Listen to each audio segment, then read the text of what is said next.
नमस्कार बंधुरा आज आमी बानाबो मोचार घंट। मोचागुलो आमी बेছে নিলাম, এইভাবে কেটে নিয়েছি মোচাগুলো। এবার আমি একটু ভাপিয়ে নেব। একটু হলুদের গুঁড়ো দিয়ে দিলাম।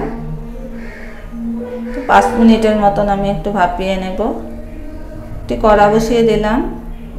এবার আমি আলুগুলো ভেজে নেব। একটু নুন আর সামান্য পরিমাণ হলুদের গুঁড়ো দিয়ে আমি আলুগুলো একটু ভেজে নেব। মোচার ঘন্ট অনেকভাবেই খাওয়া যায়। চিংড়ি মাছ দিয়েও খেতে ভালো লাগে, নারকেল দিলেও ভালো লাগে, কিন্তু আজ আমি খুব সিম্পল ভাবেই করছি। আলুগুলো ভাজা হয়ে গেছে। এবার আমি আলুগুলো তুলে নিলাম। ফোড়নে আমি শুকনো লঙ্কা, गरम मसला, गोटा एलाच, लवंग, दारचिनी, तेजपाता और गोटा जिरे दिए दिलाम। एबार आमी मोचागुलो छेड़े देब। एकटु भालो करे नाड़ाचाड़ा करे मिशिए नेब। 3টে काँचा लंका दिए दिलाम, स्वाद मतो नुन दिए दिलाम, हलुदेर गुঁড়ो दिए दिलाम। आबारो भालो करे नाड़ाचाड़ा करे मिशिए नेब।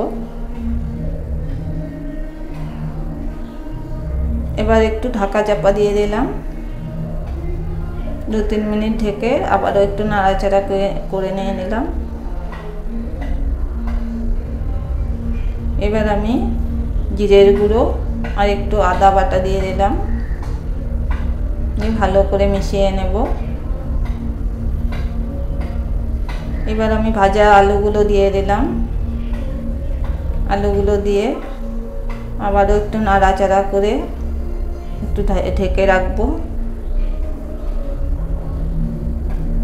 2-3 মিনিট পরে ঢাকা তুলে একটু ঘি আর একটু গরম মশলা দিয়ে দেব। আপনাদের কেমন লাগলো মোচার ঘন্ট? ভালো লাগলে লাইক, কমেন্ট, সাবস্ক্রাইব করে দিবেন। এভাবে পাশে থাকবেন।